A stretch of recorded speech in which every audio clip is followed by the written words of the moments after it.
दोस्तों आज की इस वीडियो में पढ़ेंगे क्लास 10वीं के हिस्ट्री के चैप्टर 1 का ऑब्जेक्टिव क्वेश्चन, जो कि बहुत इंपॉर्टेंट है। ये बार बार परीक्षा में पूछे ही जाते हैं। तो रॉबर्ट ओवन कहाँ का निवासी था?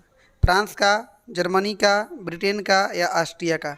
देखिए, इसके बगल में लिखा गया है कि रॉबर्ट ओवन का जन्म मई 14, 1771 को ब्रिटेन के न्यू टाउन में हुआ था तथा मृत्यु नवंबर 17, 1858 को हुआ था। अर्थात आप कहेंगे कि इसका सही आंसर जो होगा वह ब्रिटेन होगा। इसका सही आंसर क्या होगा? ब्रिटेन होगा। अगला क्वेश्चन है आपका, यंग इटली की स्थापना किसने की थी? मेजनी ने, बिस्मार्क ने, काबूर ने या गरिबाल्टी ने? तो इसका यंग इटली की स्थापना, देखिए यंग इटली का जो स्थापना किया था वो मेजनी ने किया था। और साथ ही साथ देखिए आप लिखें कि मेजनी ने 1831 में यंग इटली की स्थापना की थी और 1833 में यंग यूरोप की स्थापना की थी। ये दोनों बातें आप लोग को याद रखना होगा। ये देखिए अगला प्रश्न आपका वहीं आ गया कि यंग यूरोप का संस्थापक कौन था? तो वहीं क्या हो जाएगा आंसर इसका?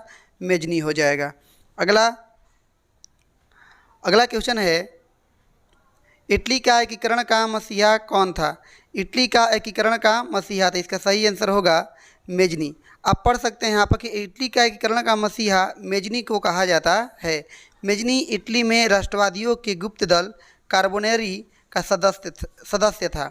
वह सेनापति होने के साथ साथ जनतांत्रिक विचारों का समर्थक तथा साहित्यकार भी था। तो अगला आपका क्वेश्चन है, जर्मनी के एकीकरण के लिए कौन उत्तरदायी है? ठीक है, काउंट काबूर, बिस्मार्क, गैरिबाल्टी या मेजनी? तो इसका सही आंसर होगा बिस्मार्क। बिस्मार्क का जन्म 1 अप्रैल 1815 को सन होसेन जर्मनी में हुआ था तथा मृत्यु 30 जुलाई 1898 को हुआ था।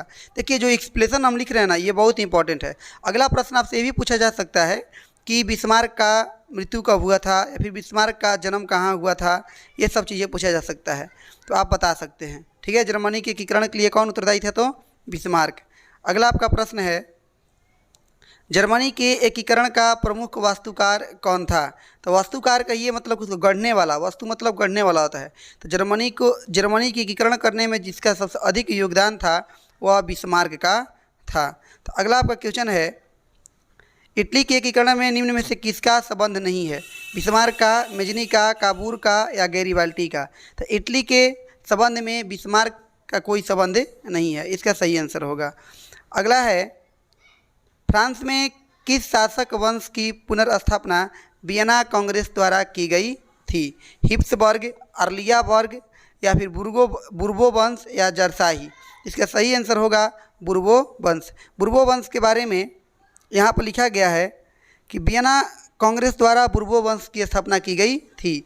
वियना कांग्रेस यूरोप के देशों के राजदूतों का एक सम्मेलन हुआ था। इसके बारे में आप अच्छे से पढ़ लीजिएगा, ठीक है ना, अच्छे से हम लिख दिए हैं ताकि वीडियो फिर लंबा हो जाएगा।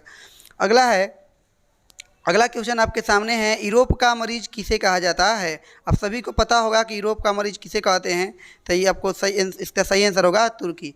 अब आप कमेंट सेक्शन में ये बात जरूर लिखिएगा कि यूरोप का मरीज तुर्की को क्यों कहा जाता है, क्योंकि यह सब्जेक्टिव में पूछता बहुत अधिक बार प्रश्न है।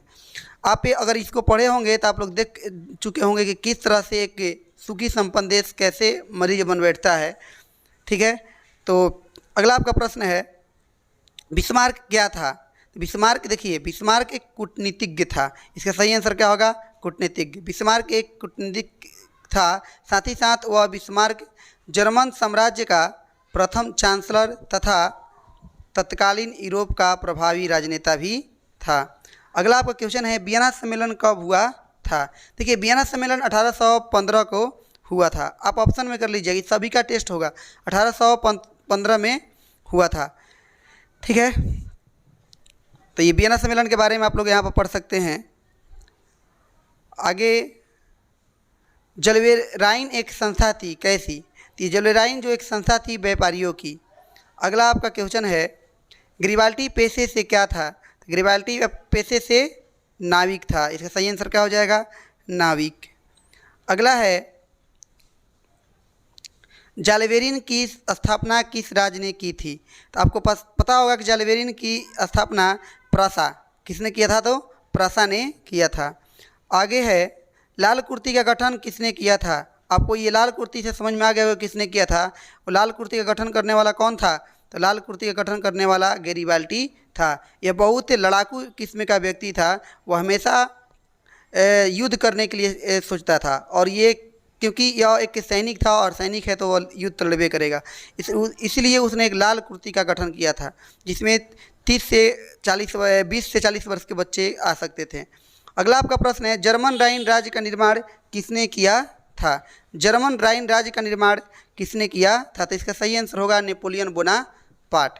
आपका अगला प्रश्न है, यूनान के स्वतंत्रता संग्राम में किसकी पराजय हुई थी? तो इसका सही आंसर होगा तुर्की की।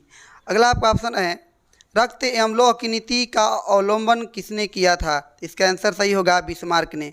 रक्त एवं लौह की नीति का अवलंबन किसने किया था? तो बिस्मार्क ने। आपका अगला क्वेश्चन है, काउंट काबूर को विक्टर इमैनुअल ने किस पद पर नियुक्त किया था? इसका सही आंसर होगा प्रधानमंत्री। ठीक है।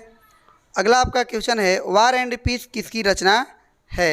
Leo Tolstoy. ये सब बहुत अधिक बार पूछे गए प्रश्न हैं, आपको रट रट के इसको याद कर लेना होगा, लियो टॉल्स्टॉय। अगला आपका ऑप्शन है, क्वेश्चन है, मरियाना किस देश के राष्ट्रवाद का प्रतीक है? आपको पता होगा मरियाना फ्रांस का, और ये नारीवादी एक है। जैसे कि हमने यहाँ पर एक्सप्रेशन में लिखा है कि फ्रांस और जर्मनी के कलाकारों द्वारा स्वतंत्रता, न्याय तथा विचारों को प्रकट करने के लिए नारी रूपक का प्रयोग किया गया। फ्रांस में इसी नारी रूपक को मरियाना नाम दिया गया और जर्मनी में जर्मेनिया नाम दिया गया। मरियाना इसने जन राष्ट्रीय के विचारों को रेखांकित किया। ठीक है, तो आप इसका राष्ट्रवाद का प्रतीक कौन है? तो इसका सही आंसर हो जाएगा फ्रांस। अगला है, किस युद्ध के बाद जर्मनी का एकीकरण पूरा हुआ? तो इसका सही आंसर होगा सेडान का युद्ध। अगला है, किस युद्ध के बाद इटली का एकीकरण पूरा हुआ? तो इसका सही आंसर होगा सेडान का युद्ध। अगला क्वेश्चन है, सन 1870 में फ्रांस और प्रसा के बीच युद्ध कहाँ हुआ था? तो इसका सही आंसर होगा कहाँ? सेडान में। इसका सही आंसर सेडान में होगा। अगला आपका है, 1830 की क्रांति के बाद फ्रांस में किस प्रकार का शासन स्थापित हुआ था? संवैधानिक राजतंत्र स्थापित हुआ था।